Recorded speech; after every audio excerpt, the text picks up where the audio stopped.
Hello, this is Chapter 15 from A Long Walk to Water by Linda Sue Park. Chapter 15, Southern Sudan, 2009. Even though the water spraying out of the borehole was brown and muddy, some of the little boys wanted to drink right away, but their mothers held them back. The men kept on working with the drill. The leader talked to Nai's uncle and father and some of the other village men. Later, Depp explained things to her. "Don't worry," he said. "The water's muddy because it's still mixed with the old water that they were using from the pond. They have to drill further down to make sure of getting deep enough into the good, clean water underground. And then they have to put in the pipes and make a foundation with the gravel, and then install the pump and pour cement around it. And the cement has to dry." It would be several more days before they could drink the water, Depp said. Naya sighed and picked up the big plastic can. Yet another walk to the pond. Nairobi, Kenya, Rochester, New York, 1996. The Lost Boys. That was what they were being called in America. The boys who had lost their homes and families because of the war and had wandered lost for weeks or months at a time before reaching the refugee camps. The aid workers explained this to Salva and the 8 other boys who he would be traveling with. Woman spoke mostly English. Sometimes she said a word or two in Arabic, but she did not speak that language well. She tried her best to speak slowly, but she had many things to tell them. Salva worried that he might misunderstand something important. They rode in a truck from the Ifo refugee camp to a processing center in Nairobi, the capital city of Kenya. Endless forms had to be filled out. Their photos were taken. There was a medical examination. It was all a blur to Salva, for he was too excited to sleep, which made him too tired to grasp everything that was happening. But there was one clear moment when he was given new clothes. In the camp, he had worn an old pair of shorts and an even older t-shirt. He had taken good care of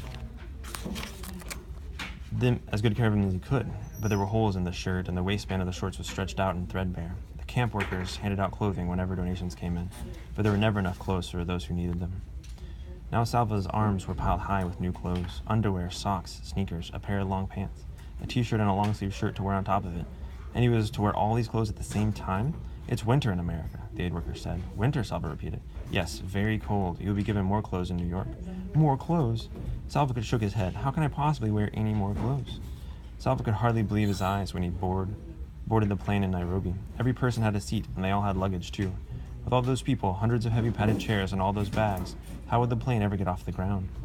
Somehow, it did not like a bird lifting off lightly with a quick flapping of wings, but with shrieks and roars from the engines of the plane as the plane lumbered down the long runway, as if it had to try as hard as it could to get into the air.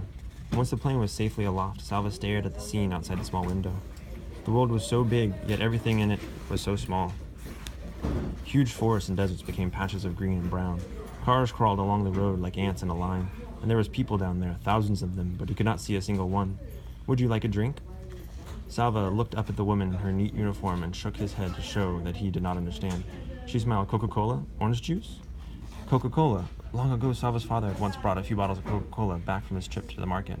Salva's first taste had been startling, all those bubbles jumping around in his mouth. What a rare treat it had been. "Coca-Cola, thank you," Salva said. With each sip, he remembered his family passing the bottles from hand to hand, laughing as the tickly bubbles sharing and laughing together. The journey to Salva's new home required not 1, not 2, but 3 planes. The first plane flew from Nairobi to Frankfurt in a country called Germany. It landed with an alarming thump, then braked so hard that Salva was thrown forward in his seat. The strap across his stomach caught him hard. He took a second plane from Frankfurt to New York City. It too landed abruptly, but this time Salva was ready, and he held tightly to the armrests. In New York City, the aid worker led the boys to different gates. Some would be making the final leg of the trip alone, while others were in groups of 2 or 3. Salva was the only one going to Rochester. The aid worker said that his new family would be waiting for him there. On the plane to Rochester, most of the passengers were men traveling on their own, but there were some women too, and a few families. Mothers and fathers and children. Most of the people were white, beginning at the airport in Frankfurt. Salva had seen more white people in the last few hours than he had seen in his whole lifetime. He tried not to stare, but he couldn't help studying the families closely. Thoughts kept looping through his mind. What if my new family isn't there? What if they've changed their minds? What if they met me and don't like me? Salva took a deep breath. A step at a time, he reminded himself, just this flight to get through for now. The plane landed at last, its wheels screeching, while Can I get a soccer ball? Salva gripped the armrest and braced himself for what was to come. There they were, smiling and waving in the airport lobby, and his new family, Chris, the father Luis, the mother, and 4 children. Salva would have siblings, just as he had before. He felt his shoulders relax a little on seeing their eager smiles. Salva said hello and thank you many times for his fatigue and confusion. Those were the only words he felt sure about. He could not understand what anyone was saying, especially Louise, who spoke so quickly that at first he was not sure she was even speaking English. And yes, they did have more clothes for him. A big puffy jacket, a hat, a scarf, gloves. He put on the jacket and zipped it up. The sleeves were so bulky that he felt as if he couldn't move his arms properly. He wondered if he'd looked very foolish now, and his body and arms so fat and his legs so thin. But none of the family laughed at him, and he soon noticed that they were all wearing the same kind of jacket. The glass doors of the airport terminal slid open. The frigid air hit Salva's face like a slap. Never had he felt such cold before. In the part of Africa where he lived all his life, the temperature rarely dropped below 70 degrees. When he inhaled, he thought his lungs would surely freeze solid and stop working, but all around him, people were still walking and talking and moving about. Apparently it was possible to survive in such cold temperatures, and he now understood the need for the awkward padded jacket. Salva stood still inside the terminal doors for a few moments. Leaving the airport felt like leaving his old life forever. Sudan, his village, his family. Tears came to his eyes, perhaps from the cold air blowing in through the open windows. His new family was already outside. They turned and looked back at him. Salva blinked away the tears and took his first step into a new life in America.